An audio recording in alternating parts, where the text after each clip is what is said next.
There we go. All right. So when I visit companies, usually I'm there for only a couple of days, 3 days, maybe 10 days, or 1 week every 6 months. So I need to be able to understand the domain really quickly, understand the architecture really quickly, and figure out ways to help them and advise them. So I'm always interested in the patterns for that, in the heuristics, in the ways to look at these problems very quickly. As a domain-driven design guy, of course we believe that understanding the domain and then reflecting that understanding through models in the code, is a very important thing to do. In the code, in the documentation, in the tests, everywhere, right? Sharing this mental model. So I'm always looking for these patterns, and that's what analysis patterns are. Right? We're trying to see reusable, as all patterns, reusable, repeatable solutions or ideas or ways of looking at things. And temporal analysis patterns are really just patterns where some time aspect is involved.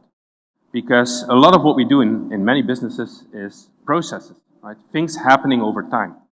I think that we should model our software that way, which is a big topic in itself, but if you look at where the industry is going, messaging, event sourcing, all of those are sort of expressions of temporal modeling. So I'm very interested in understanding how the business works and looking at that instead of the traditional way, which is looking at structures and relationships first, and then process on top of that. I'm very interested in looking at process first, events first, process, and then deriving structures from that where needed. So, well, a simple example. Let's say we have this process. Let me put this on draw. So this is the start of a process, and this is the end of a process. And stuff happens, right? So a bunch of things happens throughout the process. And so in the past, when I started looking for what are the processes in this business, the start and end were sort of arbitrarily or at best intuitively, right? But there are patterns, and one of them is this. A process starts by some trigger, this first event, for example, and that trigger is usually the creation of some inconsistency. And that inconsistency lasts for a while, over time, and then gets resolved. So a simple example. I'm a car dealer. A customer walks into my shop, and we agree on a sale. Right? That's this trigger. So what happened now is some inconsistency was created. The customer owes me some money, and I owe them a car. Right? And everything that happens in between is steps towards the resolution of that inconsistency. So the beginning and end of this process is a trigger for some inconsistency. The end is some resolution. That resolution, there's sort of two types. One is fulfillment. Fulfillment is usually the outcome that we wanted, right? The customer gets the car, I get the money, everybody's happy. The happy path, right? But if that doesn't happen for whatever reason, then there's usually some kind of compensation. Right? It doesn't feel finished unless that compensation has happened, which is the contract got cancelled, the money was returned, whatever happens, right? Maybe the car delivery failed, or we get you another car, maybe a new process starts, right? But something ends the process. So I always start looking for these start and end points.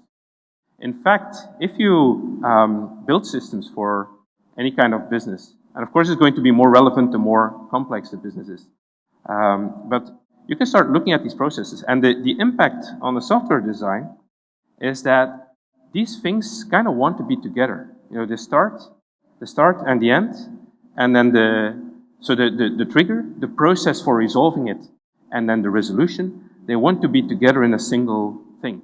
Right?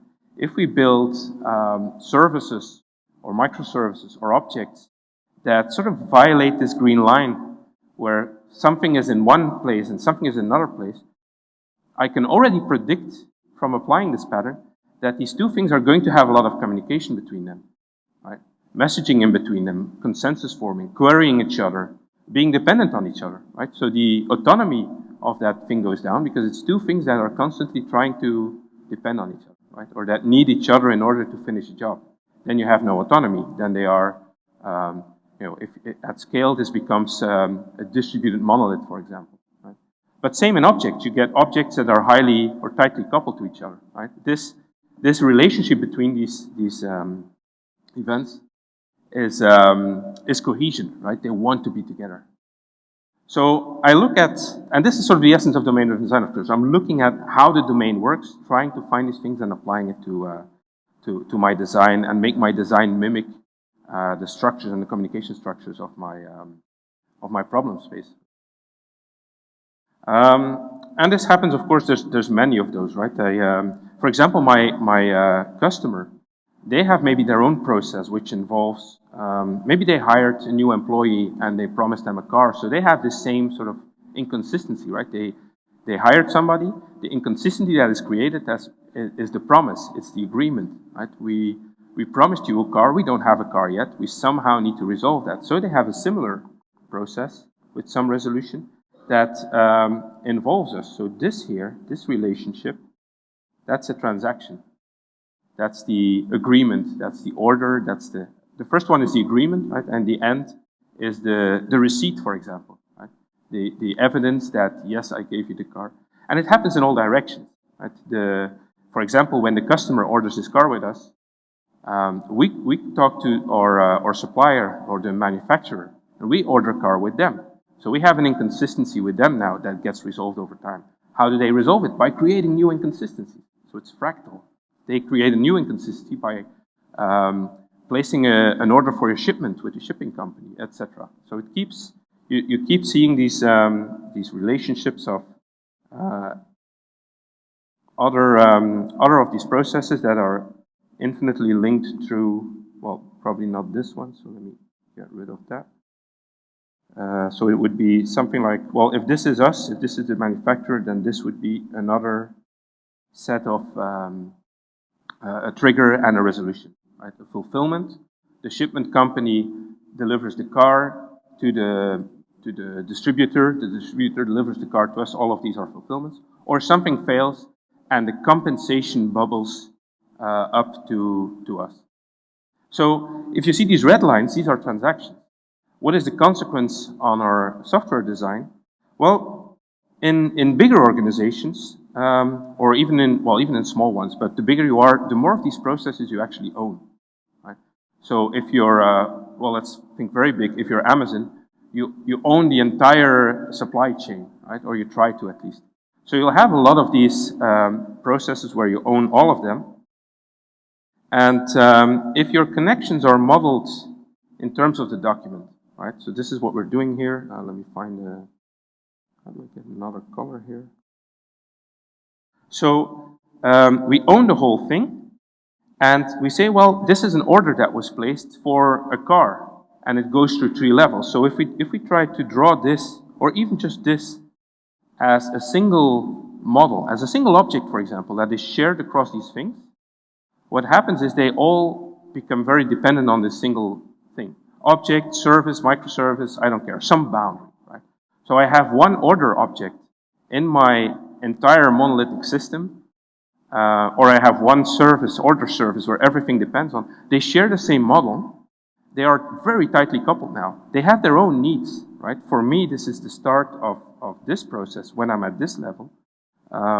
For this other process, it's the start of this level. But here, these events, they have entirely different needs and requirements and processes and behavior.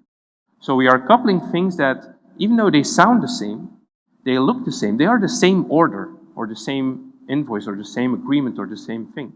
They have even the same properties, but the behavior is different. So we coupled something together that didn't really want to be together, that just looked like it was the same thing, that it wanted to be together. All right? Is that making sense? So of course what you get, if you get this at scale, is an ever bigger monolith that becomes ever harder to get rid of and to refactor and to break down. So again, the implication is this green line where the things want to be together at these levels, and the red circles here are only the interaction, the integration between these two processes. Right? So the only messages now that are communicated between these two systems is something at the start and something at the resolution. So the amount of communication between these things becomes very small. They have very little knowledge of each other. They share only this, which is sort of the contract, the agreement, well, the protocol. We call this a protocol, right? So two things, two models that model a different process. They know very little about each other. This doesn't know how this works. This doesn't know how this works internally. But they only know about how to communicate about this one interaction, this one transaction. And it exists on both sides. So this one has an order object, and this one has an order object, or service, or boundary. They mean something else. Make sense? I hope that gives you some intuition. So let's move on. Because of course there's more of these things combining and these patterns happening. So one of the things that I started noticing, and through the help of friends who pointed it out to me, well, I should name them. Alberto Brandolini and Cyril Martrère have written about this stuff. So very often a process starts with something gets initialized, and then at some point there's some artifact, there's a document, which is the thing we already talked about. So let's put that here. This artifact could be the order, or the invoice, or the contract. So this first process here is the creation of that order. It's the construction. So we call this construction. And very often it's collaborative, because different parties need to be involved in what that order is like. Right? It can be let me write that down. Collaborative. It can be if we take the example of that order, speaking and writing, collaborative, something like this, right? Your brain can fill in the gaps. So, for example, it's in a sense it's a negotiation process. If you, let's say a shopping basket, if you put stuff in that basket, in a sense you are doing a negotiation process with the seller, where they look at how much do I have in stock, and they have prices, and you are saying, I want to order this stuff. Of course, they're not very involved. It's automated, because that scales if you shop at Amazon. But the same kind of process exists where it cannot be automated. If I want to, let's say I'm a huge business and I want to negotiate an insurance contract for millions of euros, that's not, as an individual, if you sign an insurance contract, you fill in 3 boxes, you sign, and you're done. It takes a couple of minutes. If you negotiate, for millions of euros, there's this process where there's some give and take and some discussion and different parties involved.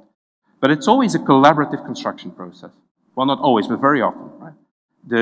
So the first thing I look for is when I'm working with a team, and we're modeling, or we're event storming, or trying to figure out how something works and design software for it, is what is the artifact and where does it come from? How does it get built? Right. At some point, this process ends. And the outcome is that this artifact is created. How does it end? Some kind of sign-off, which you could think of as a resolution, right? So there's some relation to the previous pattern. But it's a sign-off very often. It's, yes, we are now agreed on this. Or I send the invoice, and now it goes elsewhere, right? It's done changing. The artifact very often becomes immutable. This is real world, right? If something is immutable in the real world, we should do that in our software systems as well. The artifact is immutable because the moment I send the invoice to you, I cannot change it anymore. I could change my copy, but I cannot change your copy. So it's effectively immutable. And legally it's immutable because the moment I send it, I'm not allowed to change the invoice anymore, at least here in Belgium. Contracts, same thing, of course. You're not allowed to change them anymore after they were placed. Yeah, but what if the invoice is wrong? Well, it's actually a new construction process because we make a credit note, which is some form of compensation for something that was wrong on the invoice. If we place the order, there's a back order, or there's some follow-up order, or something like that. And during this process here, there are some rules that apply very often about what that thing should look like.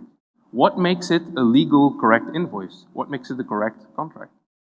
So these are business rules, constraints, invariants, and they affect how this process goes. But very often at this point, they are soft rules. they are more like soft warnings than hard errors.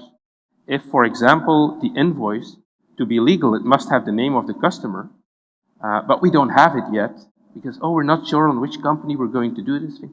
That's still part of that build-up process. So it's allowed to be inconsistent until the sign-off. And the sign-off, that's where it changes from soft rules to hard rules. Right? It's not an invoice if it doesn't have these properties. It's not an order if there are no line items on it. It doesn't make sense. An empty order, right? Why would you even do that? So the rules exist, they're soft. The moment you want to sign it off, they become hard rules. Right? So I start looking, when we're designing something like that, people, well, programmers, tend to overly constrain things. Everything gets very tied down, but you're hurting the process because the process doesn't want to be very strict early on. It wants to be able to, move things and try things. Like your shopping basket, right? You put something in, let's get one more. Oh, actually, this other thing looks better. Let's replace it, that sort of thing. So the rules are soft. We sign off. They become hard. They're very constrictive on what the artifact is allowed to be. And then, that's not even the real thing. The real productive stuff happens afterwards. So that would be black. So this is a new process. This new process is triggered by the artifact. The invoice triggers a new process. What process? Well, I'm trying to get paid, right? That's the reason we had the invoice. We're very often focused on the artifact as the thing itself. Oh, we have to have an invoice, and we have to store that data somewhere. That's not the point of invoices, to have a list of invoices somewhere or something like that, or to have them in our database. The point is getting paid. This process is the productive reason it exists. We call this execution. This executes the invoice. In the insurance example, this trigger here is the start of this process is a damage claim. It could be in life insurance, it could be years between the signing of the contract and then the start of this process. What that implies is what we typically do in object-oriented, a structural heuristic, is find the nouns. Right? We start with, okay, what are the nouns in this thing? Oh, invoice. We make an invoice object, and we start attaching stuff to it. The invoice object becomes an attractor for all kinds of behavior. So if we model that way, if we sort of keep adding features to it, we get this God class, right? The huge thing. Everybody has it in a legacy system, right? This huge thing that is the heart of everything, or everything is coupled to it. And that's what happens because we're starting from this thing in the middle here, and then everything that happens on the left and the right, those processes, we attach them into that object. So it becomes very big. It gets all kind of properties and rules about how it's built and about how it's used. So the invoice example, in the execution process, there are stuff about payments and reminders, and the invoice becomes overdue if it's not paid after a while, and those. But all of those processes don't care about how the invoice was built. It only cares about the invoice itself, right? Everything that it needs in the execution process is in this invoice artifact, right, in the document itself. So instead of having one huge object that spans the entire thing here, I start looking at, can we pull that apart? Right? Instead of one object, can we have 3 objects with single responsibility? Superficially, the responsibility of that object was be an invoice, but it's really 2 responsibilities, 1 or 3. One is create the invoice, the rules about how it's built, be the invoice, and then execute the invoice. And the rules, so all this detail that happens here, all the rules about how that invoice is built, none of that matters anymore. When I'm executing the order, when I'm fulfilling the order, when I'm, pulling the items from the warehouse, packaging them, and sending them, I care about what's on that order document, but I don't care how many times somebody changed their mind. So all of that information becomes irrelevant. So we can neatly separate these things into different objects.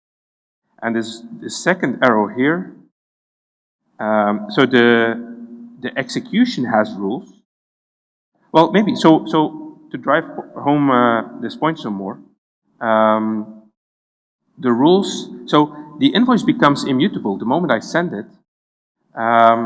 If this is one big object that has everything, then all the methods for changing the invoice, add a line item, remove a line item, change the price, change the quantity, all these methods still exist on that huge object, which means that whenever I'm in the execution of the invoice, it's immutable now. I could still call these methods, but I should not. So how do we solve that problem in code? Well, we could add some guard clauses. We could throw exceptions. The invoice was already sent. You're not allowed to change it anymore.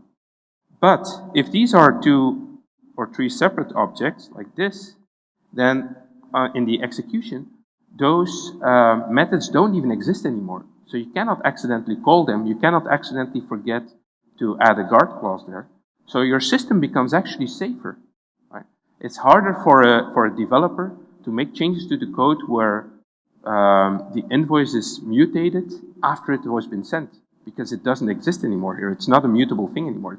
It's mutable for other things. You can add payments, but you cannot. Same way on the other side, of course, we cannot add payments to an invoice that wasn't even sent yet. So we're sort of neatly, this principle actually. This is interface segregation principle. Interface segregation is, don't give me an object with methods that I'm not going to use or shouldn't use, or I'm not allowed to use. Right? That's too much information. I just want to know the things that I'm going to use that are relevant to me. That's the idea here. We separate that. How do we separate it? By looking at what phase of the process I'm in. And of course, it's possible that the construction happens elsewhere, that we don't own it, or that the execution happens elsewhere, that we're only responsible for building the thing but not for using it. But it exists somewhere. There's more. Wait, did I remove too much? So usually during the execution, we will start monitoring what happens. So that's another phase. Maybe I should use some red for that. There we go. So this relationship here is monitoring. We're looking at and many businesses do this. We're looking at what happens in this process. Right? If it's the invoicing process, it's how fast do they pay, how long, how much overdue did they go, how many payments do they make. We could make predictions about our cash flow. We could do forecasting based on the payment habits of our customers. All these sort of things that businesses do to learn more about what they do. And the point of that is to produce something new, which is another artifact. And this one is usually some kind of analysis or report or some way of structuring that insight. Because the point of that monitoring, of course, is not, again, it's not about the artifact itself. It's about the process that follows it, right? So again, that's why our software should be designed from what is the purpose of the processes as opposed to what are the artifacts that we use in between to communicate between the processes. It's a whole different way of looking at software design. It's not relevant for everything, but for a lot of business processes it is. So the point of this analysis is feedback, right? And feedback is only feedback if it has fed back into the system. So this feedback loop here, that's our last relationship. This is the learning, right? This is how the system, the organization learns, right? So we monitor it, we draw conclusions, we feed it back into. This can even be automated. If you think about machine learning, it's the automation of that feedback loop. So the code writing itself, in a sense. What other consequences on software design? The naming of my thing, right? I said before, you might have been inclined to model this entire huge thing as one big invoice concept, right? A very big thing. It's easy because you only have to come up with a name once, right? And you're done. If you split that up into smaller objects or services, stop looking at the nouns for the thing, because start with the process first, and then maybe the nouns will come. So here it's, what is this first process? Well, it's about building the invoice, constructing the invoice. What do we call something that is not finished? It has some rules, but the rules are soft. And then at the end, we sign off on it and it becomes the real thing.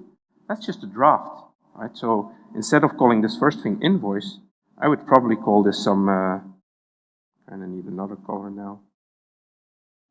This could be an invoice draft, right? Or We could call it the invoice building process or something like that. I would be perfectly fine with a name like that, except that draft already exists as a domain term, so we could use that. This is, of course, just the invoice document itself. So we could call that the invoice or the invoice document to disambiguate it.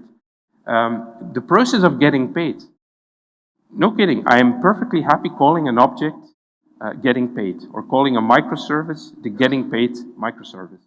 It's very good to have very specific names like that, because the more specific your names are, the less people are going to be inclined to attach more stuff to that thing.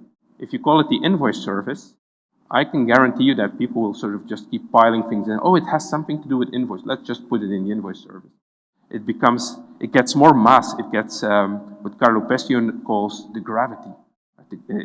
The more stuff is in there, the more inclined you are to add more stuff into it, because at every point it's cheaper to add something to it than to separate it and then add stuff to it. So it's gravity. This is why we build huge things and monoliths, and what microservices are trying to go against, right? And what object-oriented was trying to go against, but where people were still doing it. So getting paid. To me, that's a perfectly fine name. In fact, if I don't find a better name, I would just call it the getting paid object, which is weird if you're used to having nouns as object names, but get over it, right? But getting paid is fine, but it actually has a name in accounting. It could be debt collection, credit control, these kind of names. Right? Just talk to the people who know, the domain experts, and they will help you find the names. So now I have these smaller objects, smaller boundaries, smaller services with more specific names. They're very focused. Getting paid, you're not going to put stuff in there about creating the invoice, because that's not the point of it. You're not going to put analysis in there, because that's not part of getting paid. Let me just give you some proof, because I think that if you start seeing this pattern and looking for it, you will start seeing it in all kinds of businesses, even in your own job. Because this here, let me get another. Ooh, this looks nice. This is a developer color.